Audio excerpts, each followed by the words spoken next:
Salah satu keistimewaan Ramadan adalah karena di dalamnya terdapat satu malam yang mempunyai bobot khairun min alfi syahrin.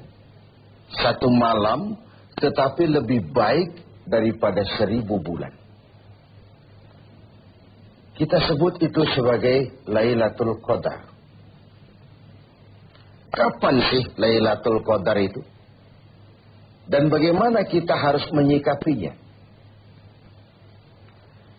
Sepakat sebagian besar para ulama berdasarkan riwayat dari hadis bahwa Lailatul Qadar itu jatuh pada malam-malam ganjil, salah satu dari malam-malam ganjil di 10 yang akhir dari bulan Ramadan. Bisa dia tanggal 21, 23, 25, 27, 29 di malam-malam ganjil dari 10 yang akhir. Inilah rahasia kenapa baginda Rasul kalau sudah masuk 10 yang akhir dari Ramadan, hamparkan, sing-singkan lengan baju, hamparkan sajadah, dan lebih banyak di masjid ketimbang di rumah. Ini bedanya baginda Rasul dengan kita. Kita sudah memasuki 10 yang akhir, gulung sajadah. Tengok 10 yang akhir, barisan tarawih di masjid mulai mengalami kemajuan. Orangnya makin susut. Sudah berpikir mudik, sudah berpikir beli pakaian baru, sepatu baru, baju buat anak, oleh-oleh buat orang tua, sehingga konsentrasi ibadah buyar. 10 yang akhir Rasulullah sing-singkan lengan baju, hamparkan sajadah, lebih banyak di masjid ketimbang di rumah. Nah, mereka tentu yang ingin mendapatkan Lailatul Qadar, menemukan Lailatul Qadar, harus sudah berniat dan berjaga-jaga sejak awal Ramadan. Jadi tidak bisa pakai ilmu untung-untungan. 20 Ramadan tidak tarawih, 21 berangkat ke masjid, 22 libur lagi, 23 masuk. Kenapa? Wah, ini malam ganjil. Tidak seperti itu moralitasnya. Dia berjaga-jaga sejak awal Ramadan untuk mendapatkan Lailatul Qadar ini. Bagaimana kita harus menyikapi Lailatul Qadar ini? Tentu kita harus melihatnya dari sisi betapa rahman dan rahimnya Allah itu. Maha kasih, maha penyayang, maha pengampun, maha menerima taubat. Umat-umat terdahulu sebelum kita diberikan umur yang relatif panjang. Nabi Adam 2000 tahun. Nabi Nuh 950 tahun. Rata-rata umatnya ya sekian itu umurnya. Jadi secara hitung dagang, kalau 300 tahun mereka bergelimang dosa, kan masih punya stok 400 tahun untuk bertaubat. Umpama hitung-hitungannya harus begitu. Kita umat Nabi Muhammad ini, umat terakhir ini, diberikan umur yang relatif pendek. Bahkan kalau mencontoh kepada Rasul, 63 tahun beliau wafat meninggalkan kita semua. 63 tahun. Taruhlah kita seperti itu. Kalau 40 tahun kita bergelimang dosa, sisa umur cuma 33 tahun, ditebus dengan taubat seperti itu, kan belum seimbang neracanya. Apa dosa lalu harus tidak terampuni? Apa tidak ada peluang untuk melakukan pemutihan terhadap seluruh kesalahan yang pernah kita lakukan? Dari sisi inilah kita melihat makna Lailatul Qadar.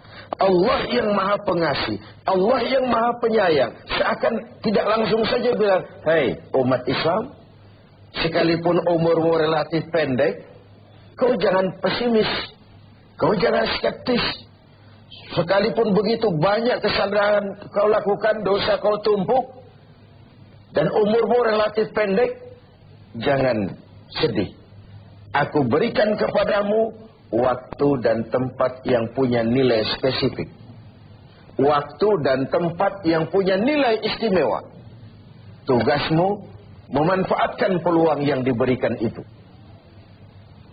Itu sebabnya ada penggandaan nilai pahala. Solat berjamaah pahalanya 27 kali lipat daripada solat sendiri. Beribadah di hari Jumat mendapat tambahan pahala. Solat di Masjidil Haram di Mekah 100.000 kali pahalanya ketimbang di masjid-masjid biasa. Itu tidak lalu berarti sudah sholat di sana lalu berhenti lagi sholat di mana-mana karena merasa sudah banyak stop, sudah punya banyak devisa. Bukan itu pengertiannya. Ada ruang dan waktu yang punya nilai istimewa. Kalau kita pandai memanfaatkannya, maka nilai lipat-kelipatan dari ibadah kita itu diberikan oleh Allah Subhanahu wa Ta'ala. Itulah sebabnya Allah menyediakan ada bulan istimewa Ramadan, ada hari istimewa Jumat, ada waktu istimewa sepertiga malam yang akhir, ada tempat istimewa Arafah, Mina, Multazam, Raudhah, Zamzam. Ada waktu yaitu Lailatul Qadar. Satu malam lebih baik dari 1000 bulan. 1000 bulan itu kan 83 tahun. Dan jarang orang sekarang yang mencapai umur 83 tahun. Yang kedua, kita harus melihat Lailatul Qadar ini dari perspektif kita sebagai manusia. Tidak ada orang yang tidak pernah salah. Sengaja atau tidak, kecil atau besar, khilaf atau terpaksa, setiap kita mesti pernah melakukan kesalahan. Ya kepada sesama manusia, ya juga kepada Allah. Salah kita kepada Allah, kita bertaubat langsung kepadanya. Sampai-sampai di hadis kursi dikatakan, "Lau amiltumul khataya hatta mala'atis sama, thumma nadimtum, fataballahu alaikum." Kalaupun kamu berbuat dosa, penuh langit dengan dosamu, kemudian kamu menyesal, bertobat, Allah pasti akan menerima taubat kamu. Lalu bagaimana sih taubat yang sebenarnya itu? Kata para ulama, taubat yang sebenarnya itu pertama, meninggalkan perbuatan jahat. Yang kedua, berjanji tidak akan pernah mengulanginya lagi. Yang ketiga, menyesal pernah melakukannya. Inilah 3 syarat utama. Pertama, meninggalkan perbuatan jahat itu. Bertaubat dari minuman, tinggalkan total. Bertaubat dari judi, tinggalkan total. Bertaubat kepada Allah dari melakukan maksiat, tinggalkan secara total. Meninggalkan perbuatan jahat. Dan total, tidak angin-anginan. Yang kedua, berjanji tidak akan mengulanginya lagi. Tidak akan pernah lagi saya berjudi. Tidak akan pernah lagi saya berzina. Tidak akan pernah lagi saya mencuri. Berjanji tidak akan mengulangi. Dan yang ketiga, menyesal telah pernah melakukan itu. Bukankah kadang-kadang kita berkata, saya sekarang sudah tua, dulu waktu muda saya sudah puas. Bukan menyesal, puas. Sekarang saya sudah tua, dulu waktu muda sudah puaslah saya. Pokoknya sudah puas. Bukan puas yang diminta. Menyesal, kenapa dahulu begitu? Kenapa telah melakukan itu? Inilah makna taubat yang sebenarnya. Pemirsa TV7 yang berbahagia. Orang yang beribadah Ramadan dengan baik, melaksanakan taubat dengan benar, diterima taubatnya, pantas dia keluar dari Ramadan, masuk 1 Syawal, pantas jika ia masuk dalam golongan minal aidin wal faizin. Masuk dalam golongan orang yang kembali. Kembali kemana? Kembali kepada fitrah. Suci, bersih. Seperti bayi baru dilahirkan oleh ibunya. Tidak punya dosa kepada Allah. Lantaran sudah dilebur oleh ibadah dan taubatnya di bulan Ramadan. Wal faizin, dan termasuk ke dalam golongan orang-orang yang beruntung.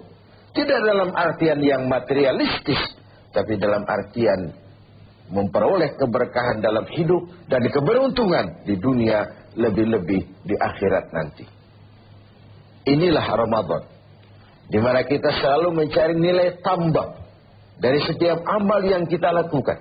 Karena umur yang diberikan relatif pendek.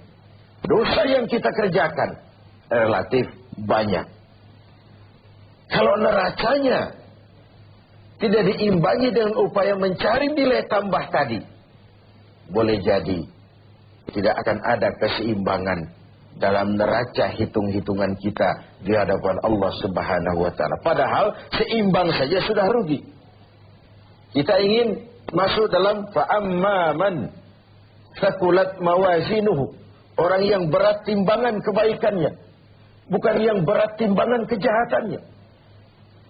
Adanya nilai keseimbangan ini akan membawa kita kepada keberuntungan di padang mahsyar kelak, di pengadilan Qadhi Rabbul Jalil. Oleh karena itu, dalam setiap langkah di Ramadan, mengisi Ramadan ini, kita tetap berupaya mencari nilai tambah dari suatu amal. Dan amalan itu, bagaimanapun baiknya sudah kita kerjakan, tetap mengacu kepada fa'idha faragta fansub. Kalau sudah selesai kau kerjakan satu perbuatan, sing-singkan lengan bajumu, bersiaplah untuk tugas berikutnya. Tidak ada puas, tidak ada prestasi puncak. Bagaimanapun baiknya sudah yang kita lakukan, dia hanya awal menuju ke arah